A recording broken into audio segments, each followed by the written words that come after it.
Assalamualaikum warahmatullahi wabarakatuh.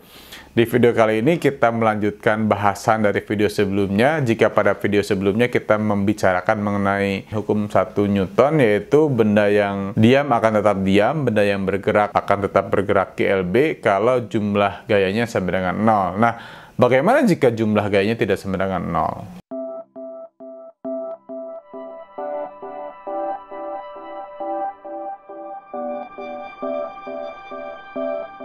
Seperti tadi dikatakan, kalau jumlah gayanya sama dengan 0, maka akan ada dua kemungkinan gerak benda. Yang pertama diam, yang kedua dia geraknya GLB. Nah, bagaimana jika jumlah gayanya tidak sama dengan 0? Bagaimana kalau kita ke laboratorium virtual saja? Laboratorium virtual ini linknya akan saya sertakan di kolom deskripsi yang ada di bawah. Jadi kalau mau ikutan nyoba, silakan saja diklik link tersebut ya. Oke.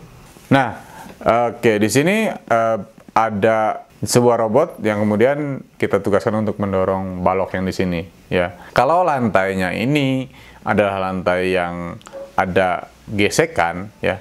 Kalau misalkan kita suruh dorong dia, perhatikan, kita lihat jumlah gayanya adalah 0, maka benda itu tidak bergerak. Bagaimana kalau kita buat lantainya itu adalah lantai yang licin seperti ini?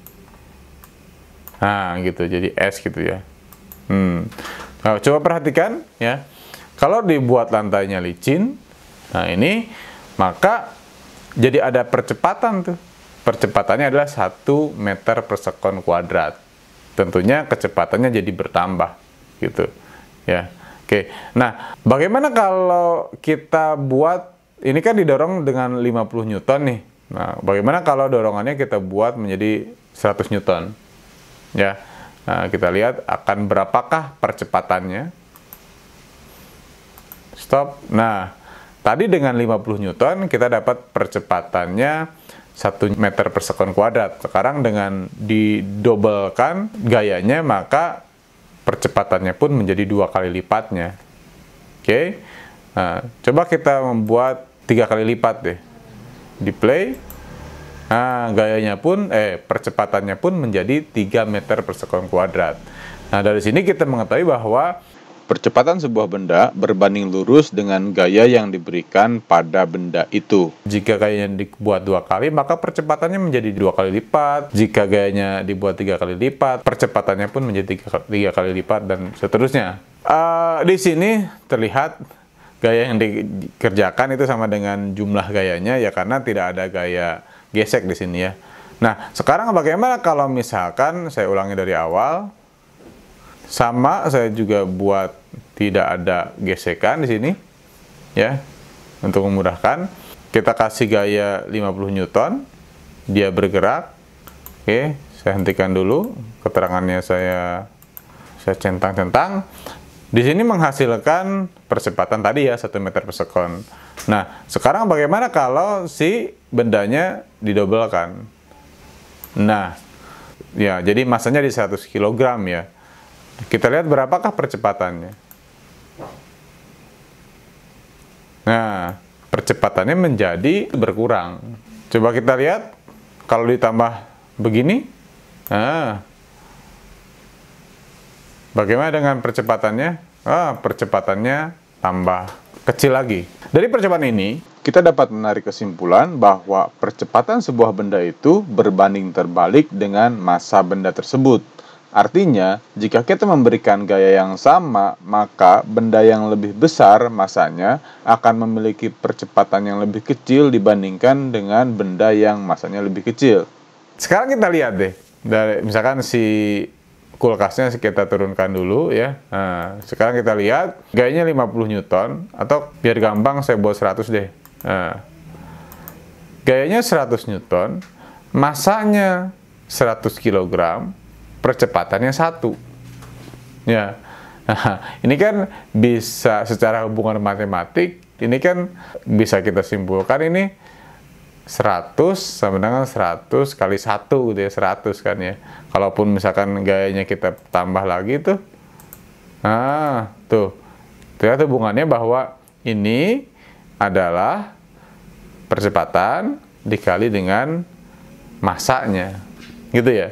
Sehingga kita bisa tuliskan bahwa jumlah gaya sama dengan massa kali percepatan kalau benda itu bergerak ya. Jadi kalau benda dikenai gaya dan jumlah gayanya sama dengan 0, maka bendanya bisa diam atau bisa bergerak GLB. Tapi kalau bendanya dikenai gaya dan jumlah gayanya tidak sama dengan 0, maka benda itu akan bergerak dan akan mengalami percepatan dengan persamaan jumlah gaya sama dengan massa kali percepatan. Oke, itulah yang kemudian disebut dengan hukum Newton yang kedua. Dan satuan dari gaya ini adalah Newton, di mana 1 Newton itu tentunya adalah 1 kg meter per sekon kuadrat. Artinya yang disebut dengan 1 Newton adalah gaya yang diberikan kepada benda 1 kg sehingga dia berpercepatan 1 meter per sekon kuadrat.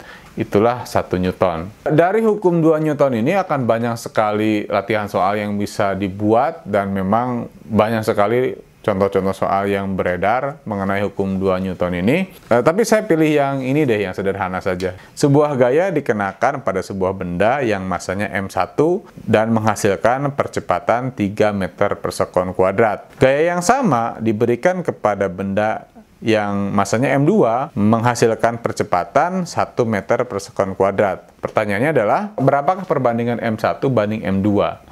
Coba kita lihat deh. Tadi kan gaya itu dikasih ke M1 menghasilkan percepatan 3 meter per sekon ya. Sebutlah itu A1 ya, percepatan yang ke-1. Gaya tersebut diberikan pada M2 menghasilkan percepatan yang kedua 1 meter per sekon kuadrat. Nah, karena gaya itu adalah M kali A, maka kita bisa bandingkan saja seperti ini nih. Ya, F-nya kita coret, lalu kemudian M1 per M2, A1-nya kita masukkan 3 dan A2-nya adalah 1 meter per sekon kuadrat. Sehingga M1 per M2-nya adalah 1 banding 3. Jadi M2 itu lebih, massa yang kedua itu 3 kali lebih besar daripada massa yang ke-1. Oke, nah bagaimana kalau pertanyaan diteruskan? Jika M2 digabungkan dengan M1, berapakah percepatan mereka sekarang? Oke, kita lihat.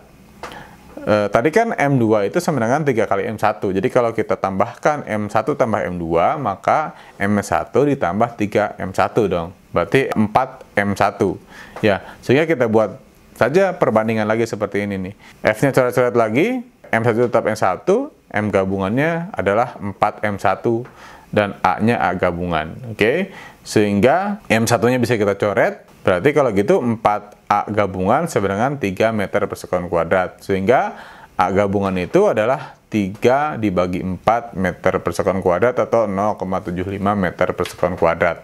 Jadi kalau kedua benda itu digabungkan, massanya diberikan gaya masih dengan gaya F, maka akan menghasilkan 0,75 meter per sekon kuadrat.